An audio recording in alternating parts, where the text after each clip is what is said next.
আসসালামু আলাইকুম। প্রিয় দর্শক, অন্য মঞ্চের আলাপ চাইতায় আপনাদের সকলকে আমন্ত্রণ জানাচ্ছি।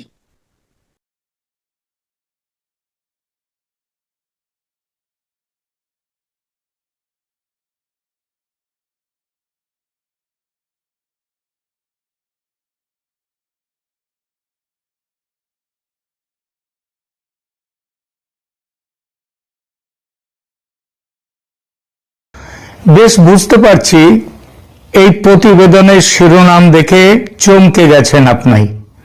খবরটা যখন প্রথম আসে আমার কাছে আমি নিজেও কম চমকে যাইনি। ভেবেছি এ আবার কি রকম পাগলের মতো কথা। বাংলাদেশ আবার কি করে ভারতের যুদ্ধে যে তার সম্পত্তি হয়। 1971-এর মুক্তিযুদ্ধে ভারত তো বাংলাদেশের মুক্তিযোদ্ধাদের সহায়ক শক্তি ছিল মাত্র। সে কি করে বাংলাদেশের মালিক হবে?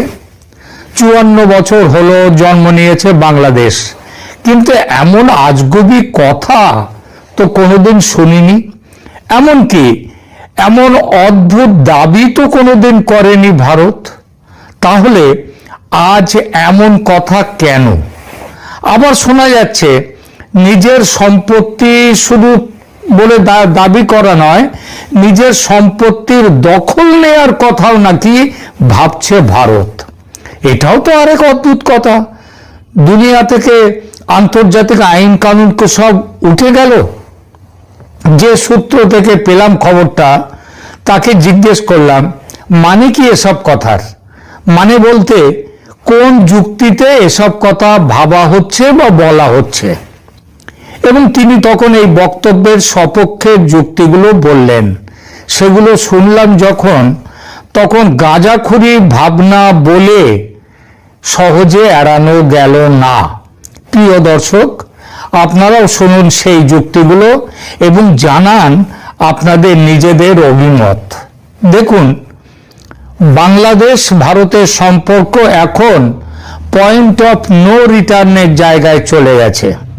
বিশদে বলার দরকার নেই, আপনারা সব জানেন। পরিস্থিতি এতটাই বিপজ্জনক যে এমন একটা ভাবনা ভারতীয় নেতৃত্ব ভাবতে শুরু করেছেন যা সাধারণভাবে চিন্তায় আনা যায় না, যা এক কথায় অকল্পনীয়। গত 54 বছরে ভারতের ভাবনায় এই কথা ওঠেও না কোনোদিন, কিন্তু এখন এই 2025 সালে উঠছে, অল্প করে হলেও উঠছে। আমি ইতিমধ্যে এই ভাবনাটি সম্পর্কে অকল্পনীয় শব্দটি ব্যবহার করে ফেলেছি। এবার এর সঙ্গে যোগ করব আর একটি বিশেষণ।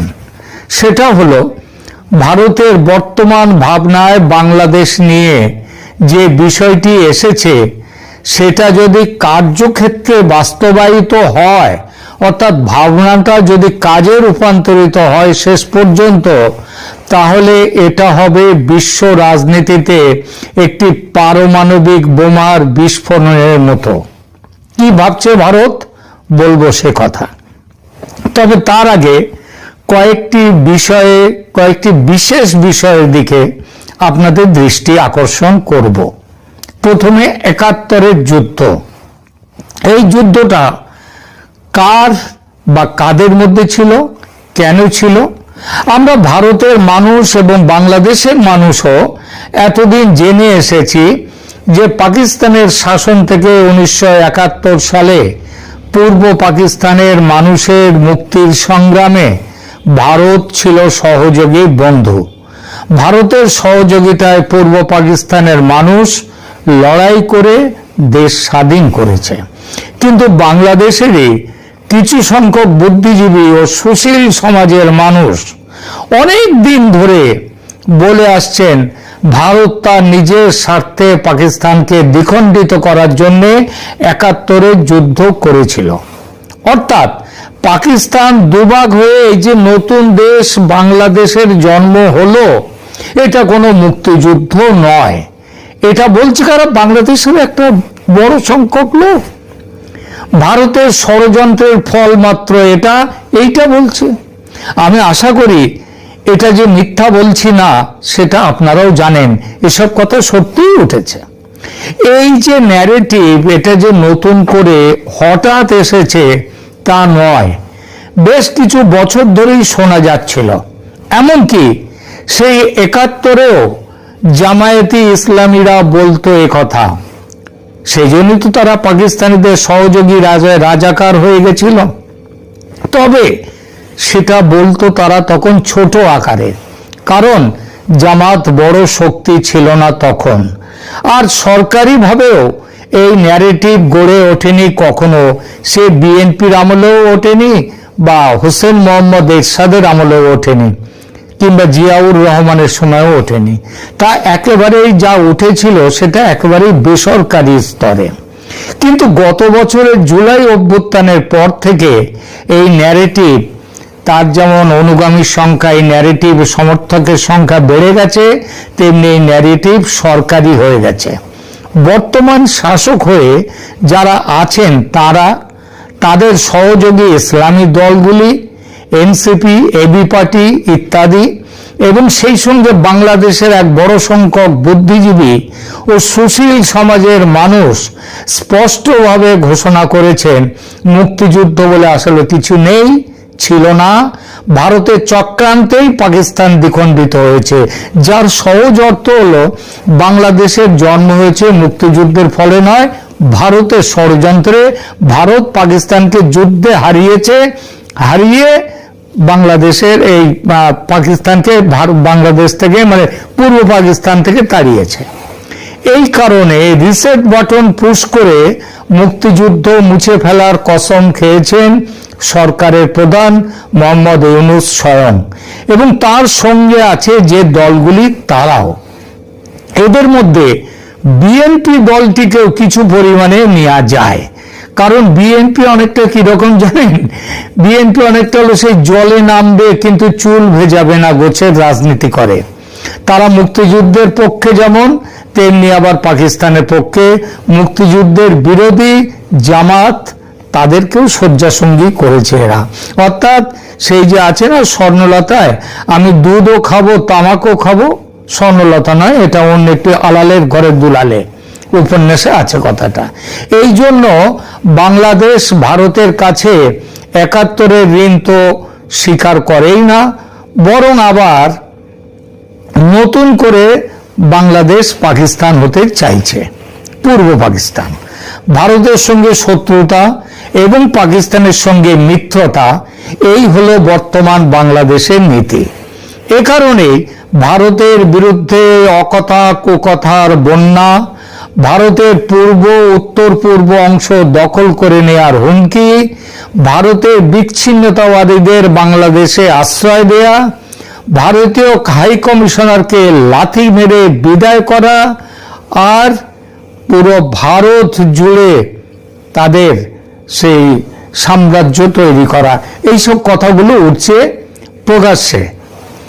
এসব কথা যে শুধু নাবালকরা বলছে তা নয়, অবসরপ্রাপ্ত সেনাকর্তারা সমেত বাংলাদেশ অন্তর্বর্তী সরকারের উপদেষ্টারা, এমনকি স্বয়ং প্রধান উপদেষ্টা নোবেলজয়ী ডক্টর মোহাম্মদ ইউনূস পর্যন্ত একই কথা বলছেন, ভাষার কিঞ্চিত বদল ঘটিয়ে।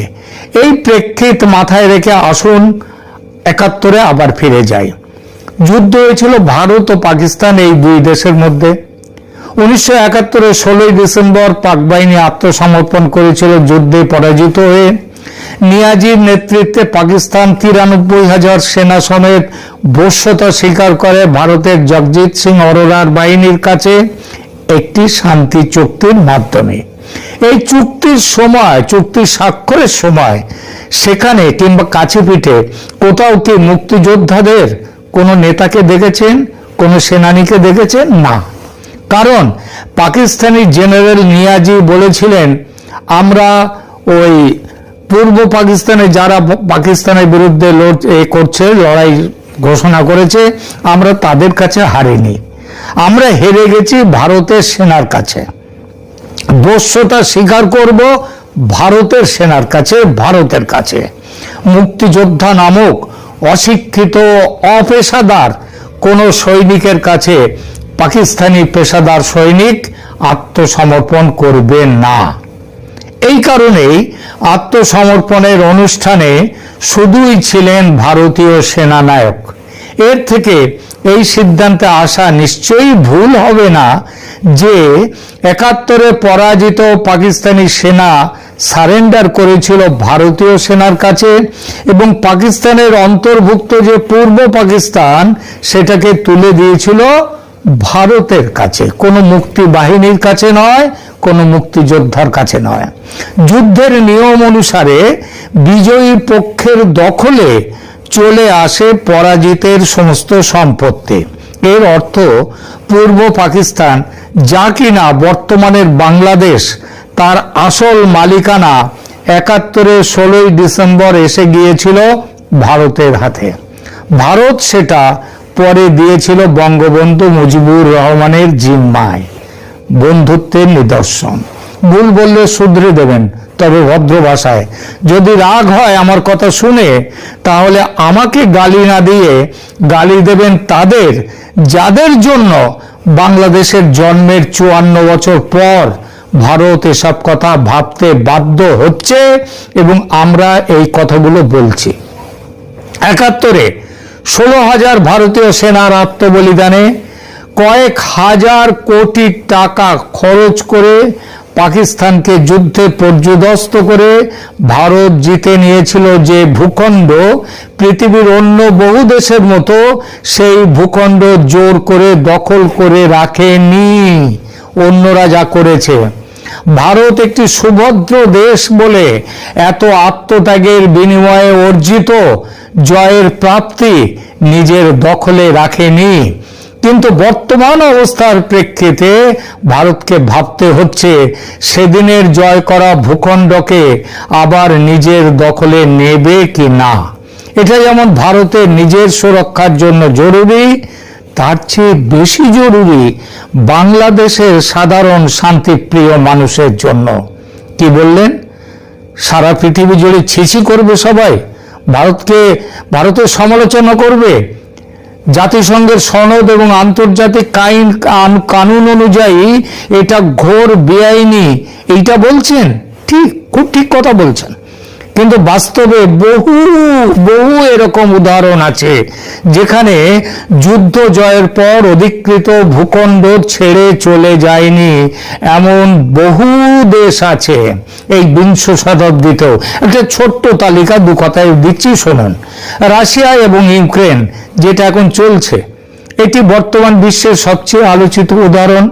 ২০১৪ সালে রাশিয়া ইউক্রেনের ক্রিমিয়া দখল করে নিয়েছিল এবং রাশিয়ার মূল ভূখণ্ডের সঙ্গে যুক্ত করে নিয়েছিল।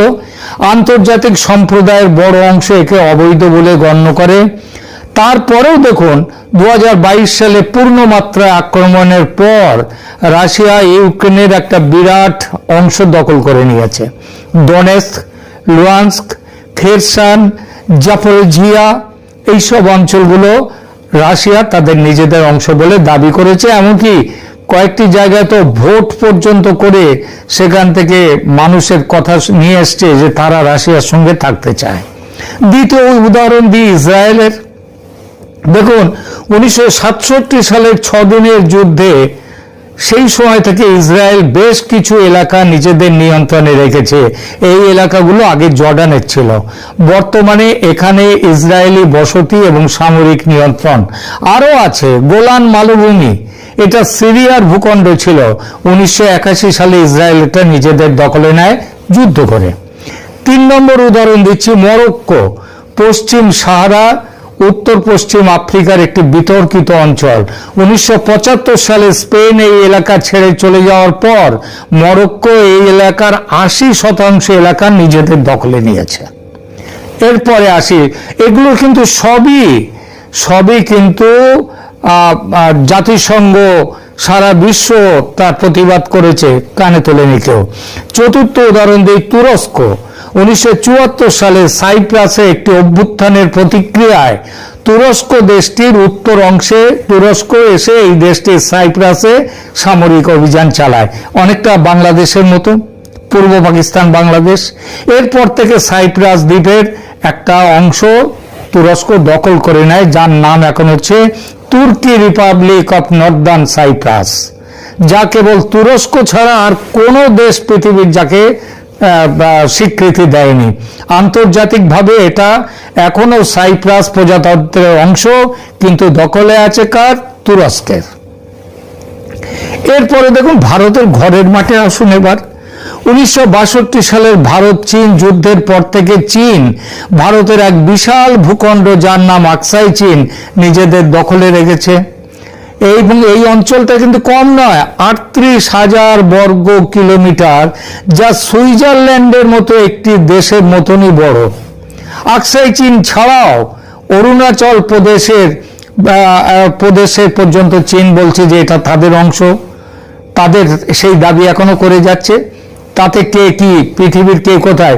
রাশিয়ার সিকিউরিটি কাউন্সিলের পার্মানেন্ট মেম্বার, চীনও তাই।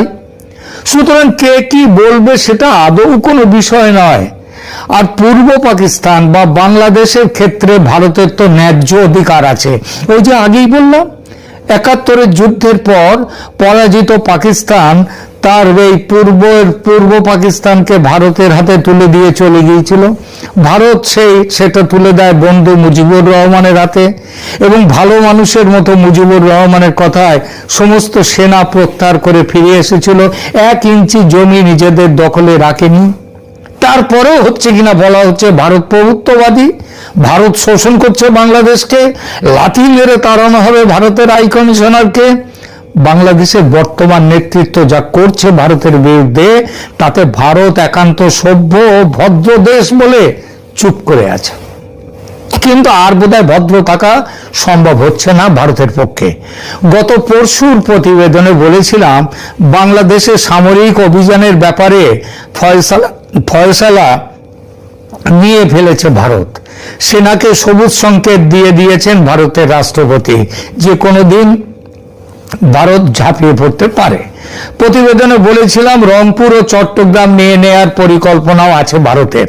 কিন্তু শুধু এটুকু নয়, একটা প্রবল মত এমনও চলছে আছে ভারতের নেতৃত্বের উঁচু মহলে, যারা চাইছে 71-এ যে দেশ দখল করে নিয়েছিল ভারতীয় সেনা, যে ভূখণ্ডকে ভারতের হাতে তুলে দিয়ে চলে গিয়েছিল পাকিস্তান, সেই ভূখণ্ডে নিজেদের ন্যায্য অধিকার পুনরায় কায়েম করবে ভারত। বাংলাদেশ সেনা প্রতিরোধ করবে। ভারতের সেনার সামনে বাংলাদেশের সেনা সেই প্রতিরোধ বালির বাঁধ। বাংলাদেশের জনগণ প্রতিবাদে ফেটে পড়বে? ফাটবে না। যেমন শেখ হাসিনার 16 বছরের ওই গত বছরের জুলাই ছাড়া বাকি অংশ জনগণ ফেটে পড়েনি, চুপচাপ বসেছিল ঘরে, তেমনি কিংবা তারা শান্তিতে ছিল, এখনো তারাই তাই থাকবে, ফাটবে না, ঘরে বসে যাবে সব। ভারত যদি অধিগ্রহণের পক্ষে ভোটাভুটি চায়, এবং সেটা করবার ইচ্ছাও নাকি আছে, তাহলে দেখা যাবে বেশিরভাগ মানুষ বলবে আমরা ভারতের একটি অঙ্গরাজ্য হয়ে থাকতে চাই।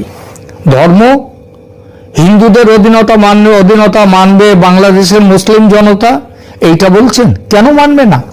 বাংলাদেশে যত মুসলিম আছে তার চেয়ে অনেক বেশি মুসলিম আছে ভারতে। ভারতের একাধিক রাজ্য মুসলিম সংখ্যাগরিষ্ঠ। তারা কি ভালো নেই? ভালো আছে। বাংলাদেশের থেকে অনেক গুণ বেশি ভালো আছে। সবচেয়ে বড় কথা, প্রতিবাদ, প্রতিরোধ, নাশকতা রোধ করার ক্ষমতা আছে ভারতের। এই চেষ্টা কি হয়নি ভারতের মাটিতে? আগে হয়েছে, কিন্তু লাভ হয়নি। ফুৎকারে উড়ে গিয়েছে সব। বাংলাদেশের বিচ্ছিন্নতাবাদীদের, জঙ্গিদের বেলাতেও ফুৎকারে উড়ে যাবে। কিন্তু যে শত্রুতা নিয়ে ভারতের পেটের মধ্যে থাকা বাংলাদেশ আর চলছে, সেটা আর থাকবে না। এটাই ভারতের স্বস্তি। আপাতত এটুকুই। ধন্যবাদ।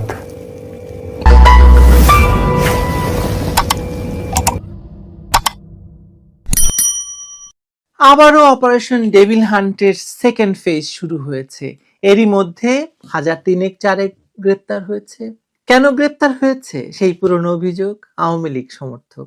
2024 সালের জুলাই আগস্টে সেই রক্তাক্ত মাসগুলো যেন যখন শেষ হলো তখন বহু মানুষ ভেবেছিল একটা নিষ্ঠুর অধ্যায় অবশেষে পেছনে ফেলে আসা গেল। এত মৃত্যু, এত গুলিবর্ষণ, এত গ্রেপ্তার, দেশ এমন এক বর্বরতার বৃত্তে আটকা পড়েছিল যার ভয়াবহতা নিয়ে এখন আর বিতর্ক নেই। কিন্তু বাস্তবতা ঠিক বিপরীত চিত্র এঁকে দিয়েছে। 16 মাস পেরুতেই স্পষ্ট হয়েছে রাষ্ট্রীয় প্যাটার্ন বদলায়নি, শুধু এর ভাষা বদলেছে। জোরপূর্বক অপহরণের বদলে এসেছে মামলা, ক্রসফায়ারের বদলে এসেছে মব ভায়োলেন্স, আর রাজনৈতিক প্রতিহিংসার নতুন আবরণ হয়ে উঠেছে আইনের অপব্যবহার। শেষ পর্যন্ত দাঁড়াচ্ছে সেই একটাই অস্বস্তিকর সত্য: মামলা, হামলা, খুন, এই 3 সূচকের মাত্রা আগের তুলনায় 3 গুণ।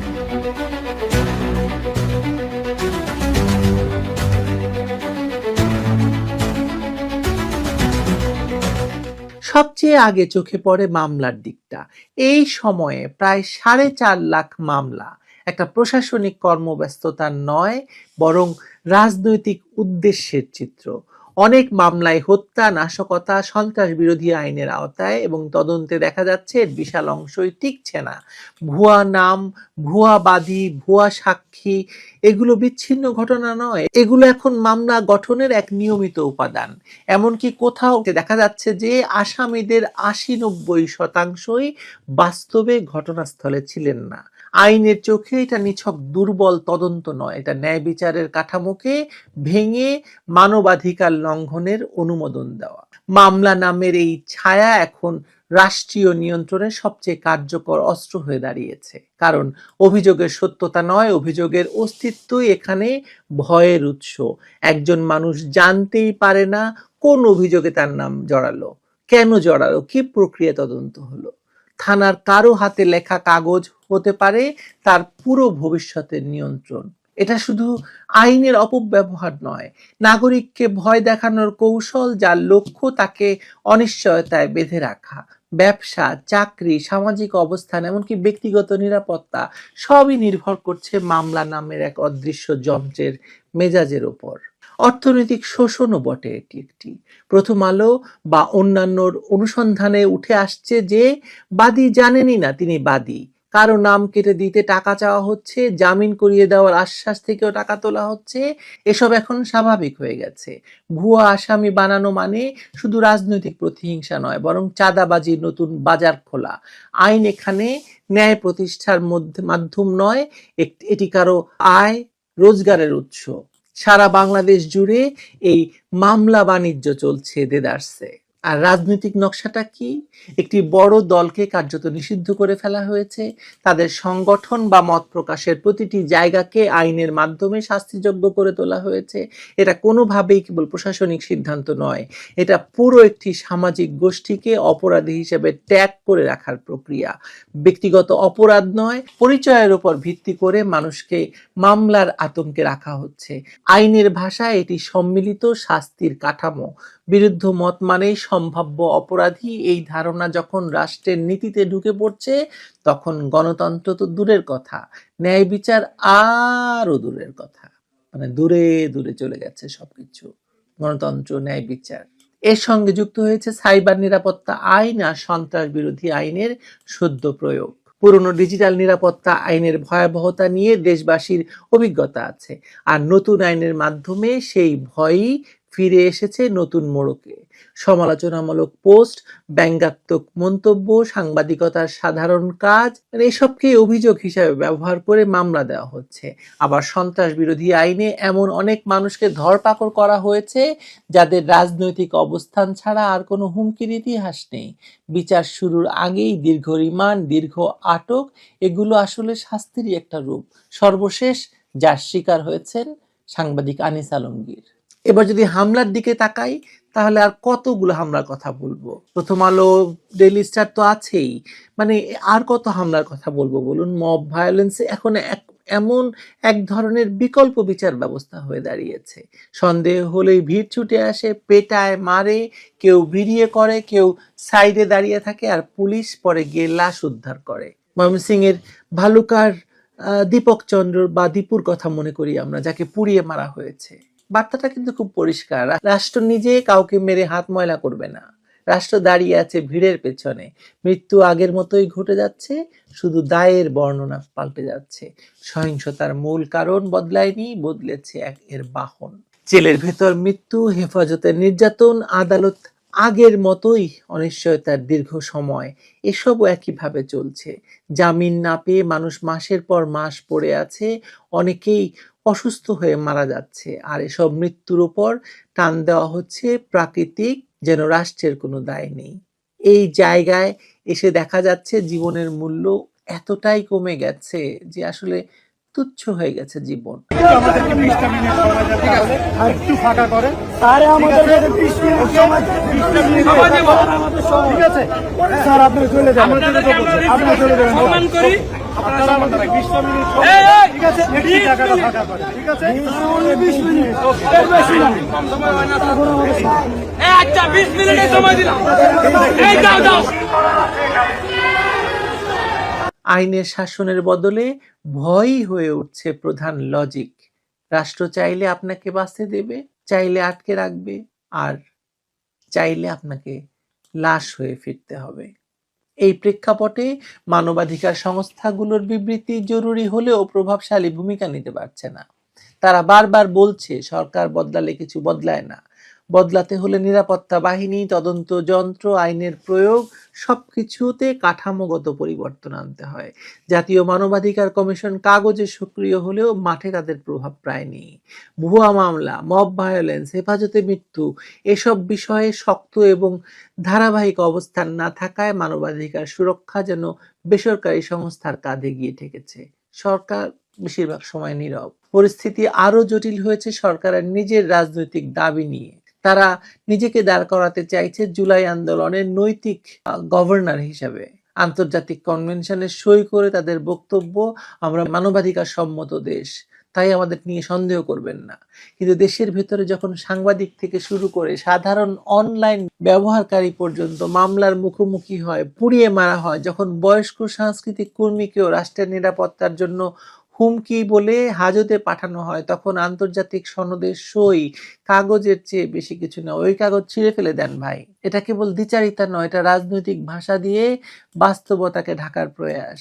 আগের সরকারকে নিয়ে আপনারা অনেক কথা বলেছেন, তারা উন্নয়নের কথা বলে, মানবাধিকার প্রশ্নকে আড়াল করে। এখনকার সরকার তো ঠিক এটাই তো ভয়াবহ। একই কৌশল নিয়ে তারা অন্য মাত্রায় চলে গেছে। ফ্যাসিবাদের বিরুদ্ধে বিপ্লব করছে নাকি নতুন বাংলাদেশ গড়ছে, এই শব্দ সমূহ দিয়ে কঠোর সিদ্ধান্তকে বৈধতা দিতে চাইছে তারা। কিন্তু বিচার করলে দেখবেন দমন পীড়নের ধরন বদলে গেলেও কাঠামোটা কিন্তু একই আছে।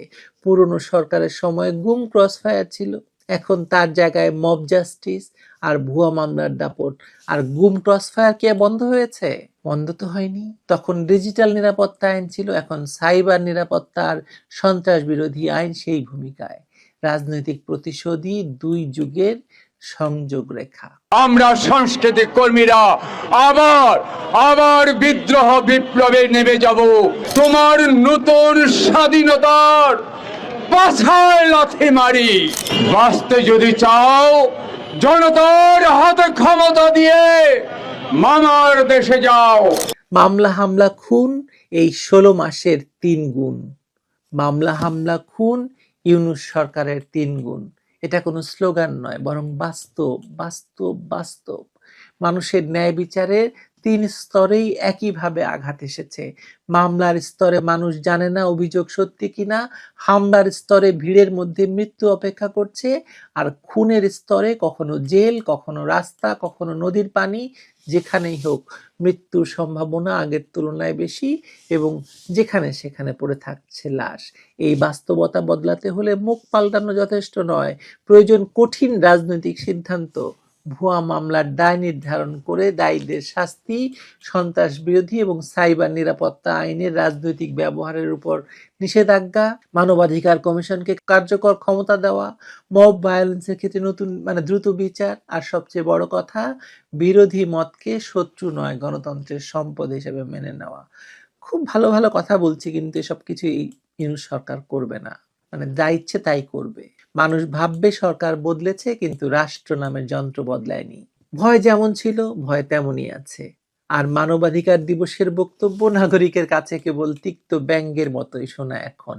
তাদের প্রতিদিনের জীবনে যখন মামলা, হামলা আর মৃত্যু ভয় সবচেয়ে বড়, তখন এই কঠোর মৃত্যুময় বাস্তবতার চাইতে তার জীবনে তার কিছু নেই। মামলা, হামলা, খুন, ইউনূস সরকারের 3 গুণ। ভালো থাকবেন।